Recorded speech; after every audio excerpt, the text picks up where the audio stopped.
Hello, welcome back to another 90 Day Fiancé recap. We're going to talk about The Single Life Season 4, Episode 1. Chantel is living her best life and I am here for it. Damn, I don't understand why she's getting so much hate.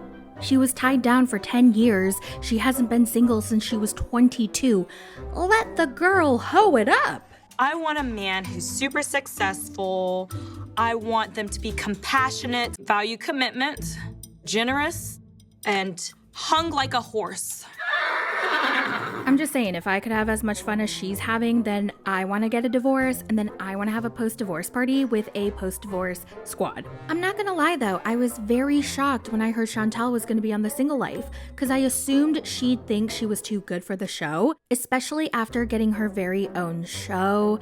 I believe she was the first cast member to get her very own spinoff, so a lot of people don't like to go back to where they started. Well, it's clear production really wanted her on because they pulled out all the stops. I feel like they were going to do whatever they could to get her on this season. Like, for example, take her and her friends on a free luxury vacation to Greece. No one else on this cast got a free vacation except for Chantel.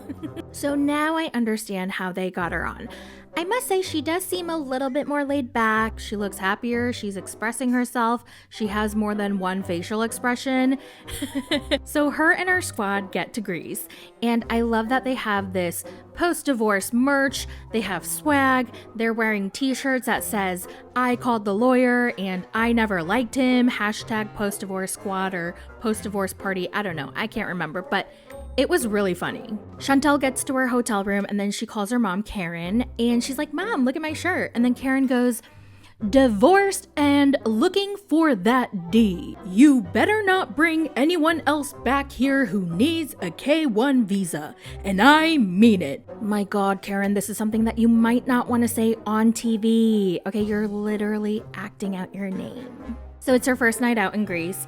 And her dress is super, super sexy. The entire left side is open for business. Her friend is taping that entire side of her dress down to her body so that she doesn't flash everybody in 30 different ways. I cannot think of anybody else who could have pulled off that dress the way she did. She looked hot, hot, hot. I could never.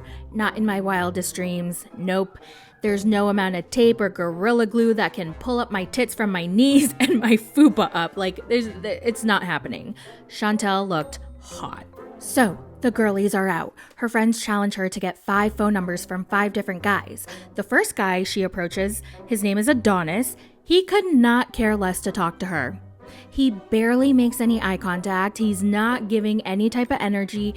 And it's super obvious that Chantel's out of practice. She doesn't really know how to flirt.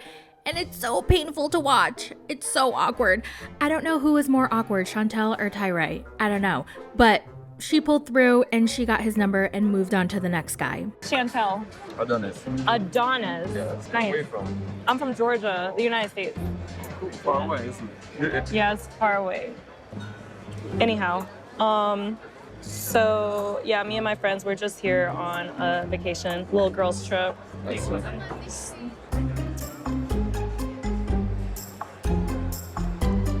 Do you mind if I get your number? Sure. I know. Okay. Could you write it for me? Now, Emilio was cute. Guy in the black shirt. Cute. Would you like to take a drink with us? This is our friend Chantel. What's your name? But then he said he was 20 and no. How old are you? 20. 20? 20? No. That's a no from me. Not like it matters what I think, but no. 20 means 19 plus a few months.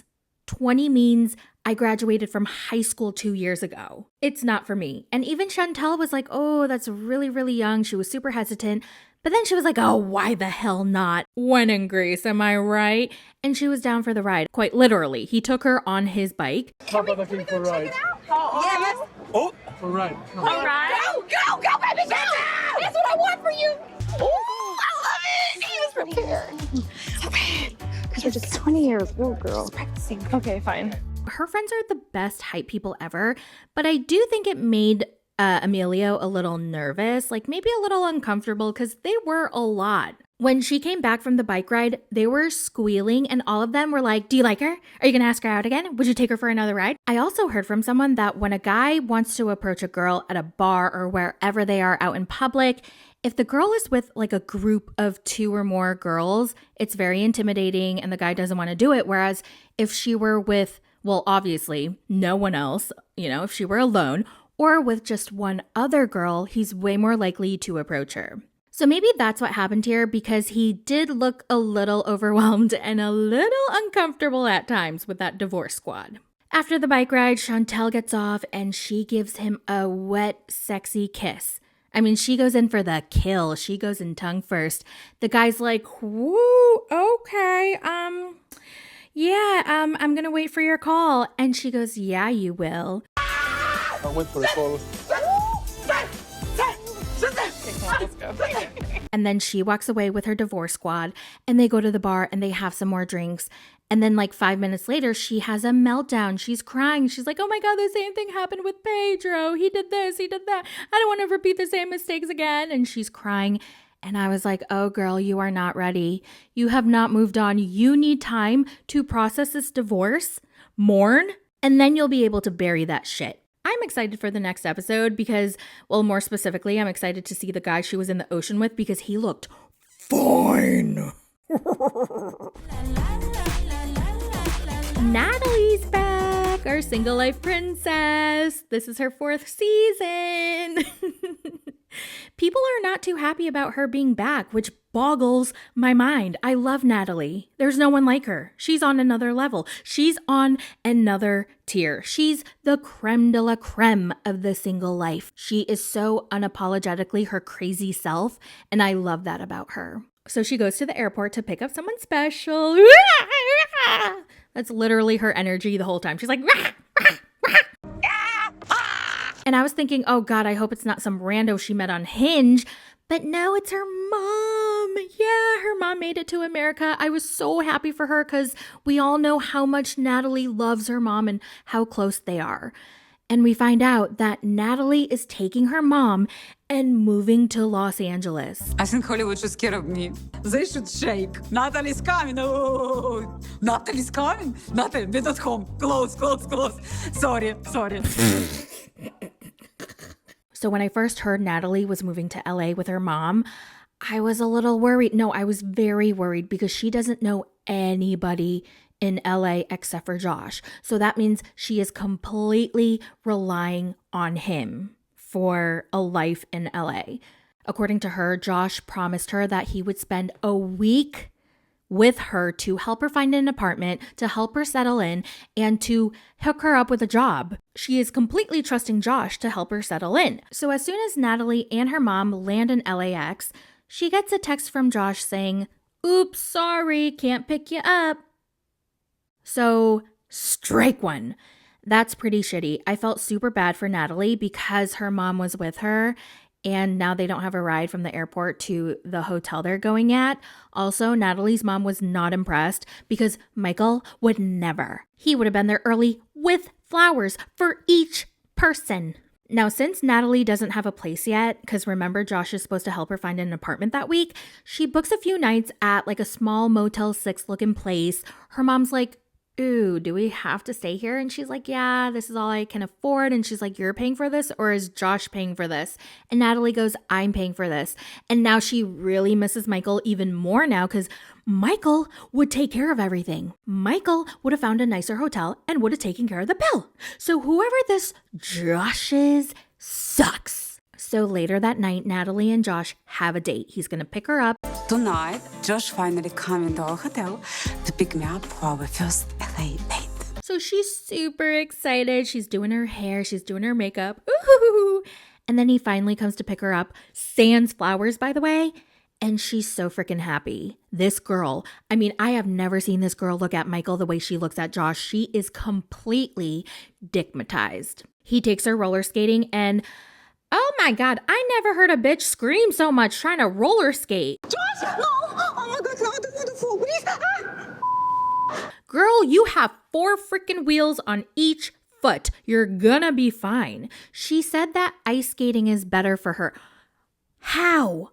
Okay, with ice skating, you have one thin blade on each shoe, and then you're on ice on top of that. Roller skating seems much easier to me, so I don't know what the hell she's talking about. Regarding Josh, I don't know what his intentions are. Well, actually, no, I feel like I know his intentions. I feel like he's just writing this out. He's having fun. He's gonna do whatever's convenient for him. I definitely don't think he cares that much about Natalie. Like, he only cares as long as it's convenient to him. And I just feel like she's been so clear as to what she wants from him, and that's not what he wants. After they skate, they sit down, and then she pulls out her day planner to make sure Josh spends enough time with her.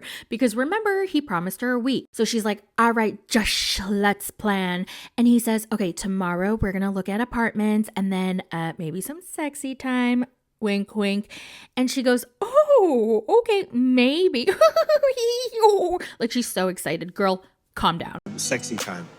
What? What? Discuss later. I love it, man. And then she goes, what about the day after? And he goes, oh, well, I got to go to Ohio for 2 weeks. And she's like, what, motherfucker? And then I go to Columbus, Ohio. So you're gonna be 1 week with me. I just got here and you promised to spend a week with me to help me get a job and an apartment. And you're leaving after tomorrow for 2 weeks? What the fork am I supposed to do for 2 weeks? I don't have a place to stay. And he goes, oh, we're going to find an apartment tomorrow. And she goes, what if we don't? That's only 1 day. I feel like we need more than 1 day to look at apartments. And he says, then I'll set you up with a short-term rental and I'll cover it. And she was like, yeah, you better cover it.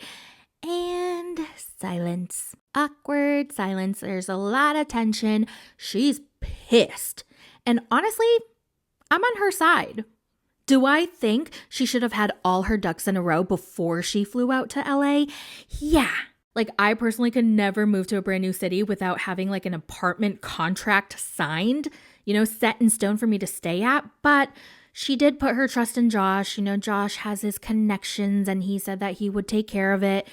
So she's there and he's not taking care of it. But then again, who knows what their conversations were like. I wish we heard a little bit of their conversation when they were planning for her move to LA. Like, was he saying, I'll be there that week? And then she interpreted it as I'll be there for a week. I don't know. And maybe did he think that if he couldn't find her a place to stay, that production would take care of it and house her? I don't know. Who the hell knows? But to Natalie, he is not keeping his word again. He does not care about her. And now on top of that, she has her mother with her. So this has absolutely soured her mood. She wants to go back to her room. He tries to walk her up and she's like, no, you're staying here. I don't want you. And so he walks back to the parking garage and the production's like, okay, do you want to answer some questions? He shoots his confessional scene. And then all of a sudden you hear Natalie's voice. Oh, he's still here? I thought he left. This my life is a joke. I don't live on the street. No, you don't understand. I don't know anyone but him. The producer goes, yeah, Natalie, I understand. And she's like, no, you don't, bitch. No, you don't understand. Josh is the only person I know and he's leaving me tomorrow. What will happen to me? No, Bert, go home. Are you joking?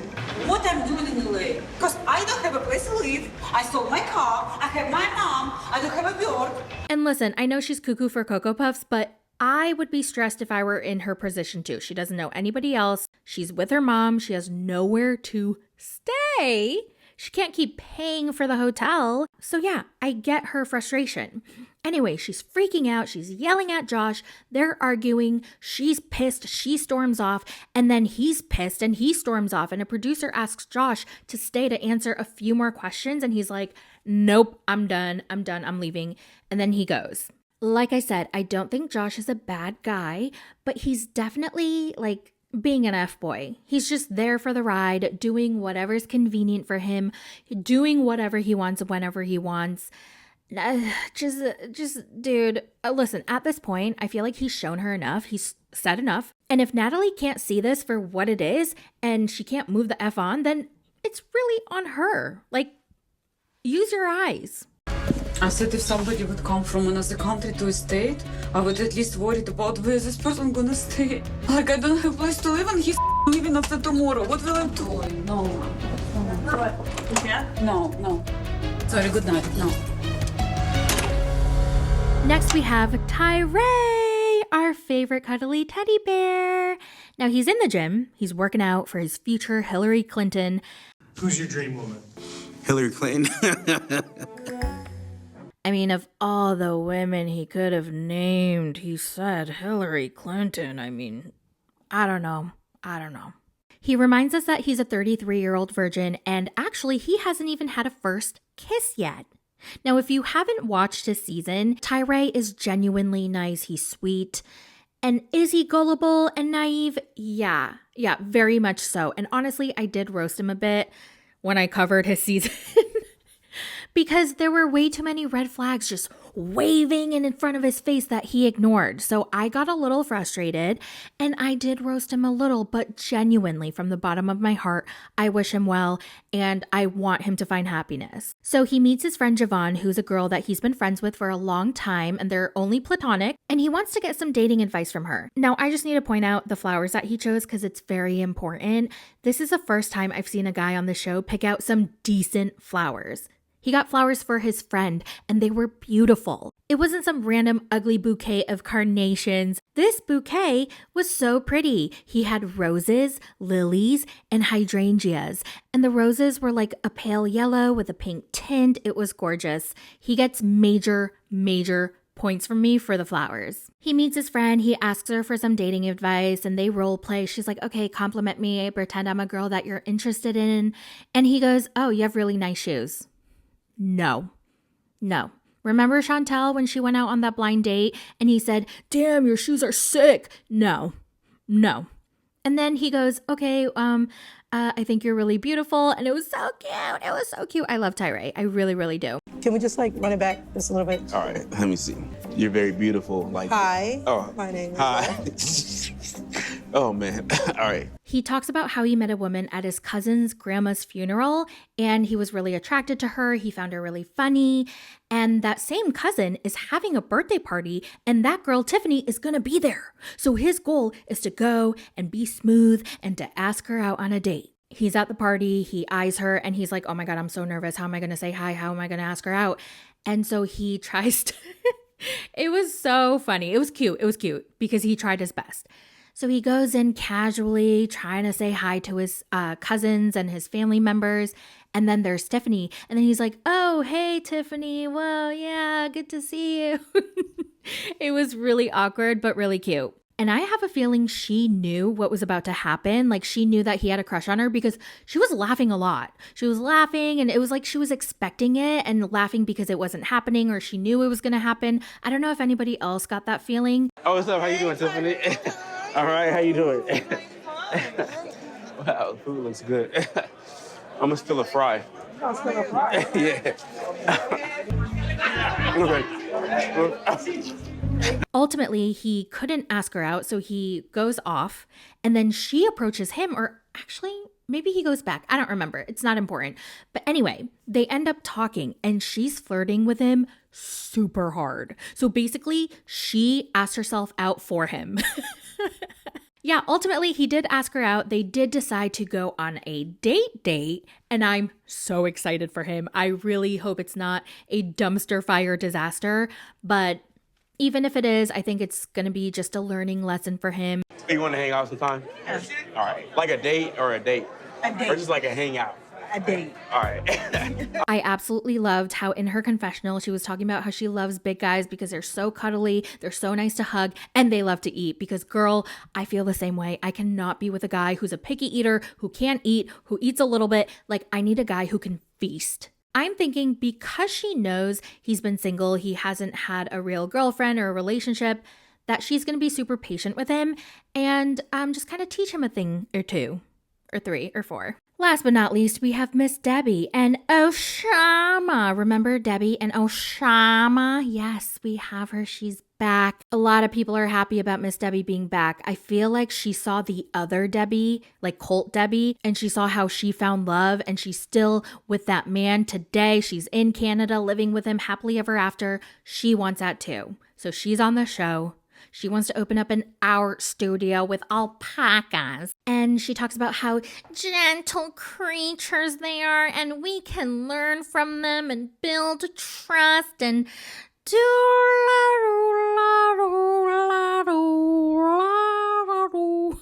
Oh, Sham, missed out big time. Look at me with my alpacas and my art. We see her painting that we saw on her season, and she changed it up a little. She made Osama dead. She made him into a skeleton, and I gotta say, they are both talented, even though Shama, his art style is very dark. I like both of them as artists, I will say. She's been back in Georgia for about 6 months since she broke up with Oshama in Morocco, and she's ready to find love again. Now, Oshama is blowing up her phone, like real bad. She shows the call logs, and he's been calling her non-stop. He's blowing up my phone since I left Morocco. Then he keeps telling me to answer your phone and come on. And it's like, look at all the missed calls, everything, because I wouldn't answer the phone. Call after call after call after call, texting her. Pick up the phone, DB. You're acting like an immature child. Pick up the phone. We need to talk. And oh my God, it's like nonstop. It was scary. Like, I think he's trying to like suck me back in, and I just don't know why. Like, what is he doing calling her? So one night, she goes out to a dance club with her friends, and she finds a dance partner named Gabriel, but he's not really paying attention to her. And right after the dance ends, his eyes start to wander, and she doesn't want another wandering eye, if you know what I mean. He's not really paying attention to her. He doesn't try to get to know her. He immediately goes to another woman, so that's a no. That was bad. We gotta practice this thing.